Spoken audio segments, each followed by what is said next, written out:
Hello, my name is Alejandro Rosas, and my research topic is effects of prolonged exercise in sports and agents. And in this PowerPoint, I will talk about the different findings that I had after concluding my research and the different topics. Now, the first topic that I will talk about is the former professional athletes. As we know, many elderly people that we have here in the United States, in their younger days, they perform professional level sports.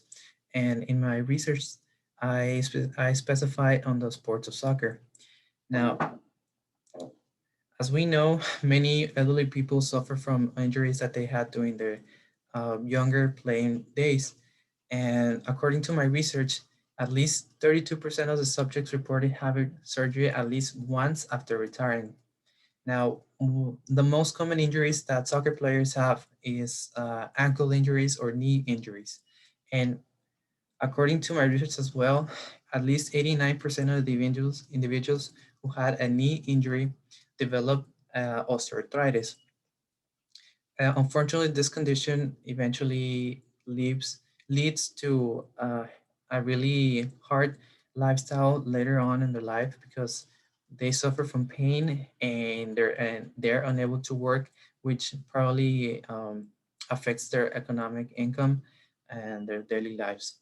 However, one of the good things about it is that according to my research, I found that um, at least 60 former professional soccer players um, reported that they basically still adhere to their playing days lifestyle choices, such as avoiding the consumption of alcoholic beverages, not they were not smoking, and they still had a very healthy diet as if they were still professionals.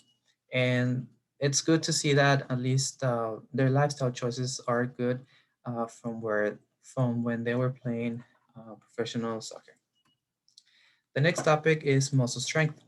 As we know, as we get older, we tend to lose muscle mass. And that is because the older that we get, the less active we become. And that basically leads to muscle atrophy. And basically, this, um, this prevents for a person to have a higher functional capacity, which basically means their ability to perform their normal day-to-day tasks. However, on a research that I studied for my research topic, it basically um, after conducting a 16-week resistance training program, there was a significant increase in the aerobic capacity of elderly people. And this demonstrates that low intensity resistance training does increase the functional capacity of a person.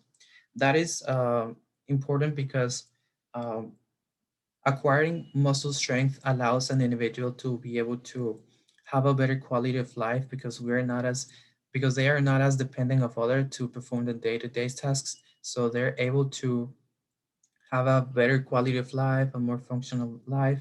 They're able to get in and out of bed without any problem and probably cook for themselves and stuff like that. The third, we have the cognitive functions. As we know, the older that we get, uh, our brains start to change, and sometimes our processing speeds are not as fast as when we were younger. And this basically means that um, we have to be able to continue performing exercise so that we can have a higher cognitive functions. Because according to my research, I found that in a research study done on 1996 subjects, basically found that uh, exercise does indeed have restorative effects on the cognitive functions and on individuals because it was observed that the immediate memory and the delayed recall was significantly higher than when they previously underwent the exercise program. Now, this proves that basically that the exercise does increase the capabilities of a person to have better cognitive functions and have a better quality of life.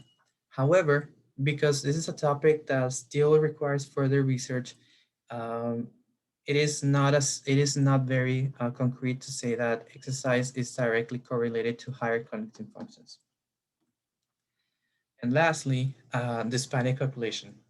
As we know, in the Rio Grande Valley, We have a high density of Hispanic population compared to other states or other areas of the US. And this basically means that we, uh, the Hispanic population here in the Valley is, is, is perceptive to more diseases because of not having an active lifestyle. In a research done, basically 28% of the total Hispanic elderly population have three or more chronic diseases. An example of these diseases could be diabetes or osteoarthritis or any cardiovascular disease that could potentially lead to a lifetime of, um, of medical treatment. However, on a research done by Bautista, in which they conducted 398 surveys to Hispanic people, they basically claimed that the top three reasons in which people were not physically active was because of the lack of time, the tiredness, and the weather conditions during the day. And that is really important to understand because, as we know, here in the Valley, we have a high amount of people who have diabetes. And it's really important to understand um, what are the causes or what are the things that lead to people not being physically active. And as we know, that is something that leads to really bad health problems. And these are my references, and thank you very much.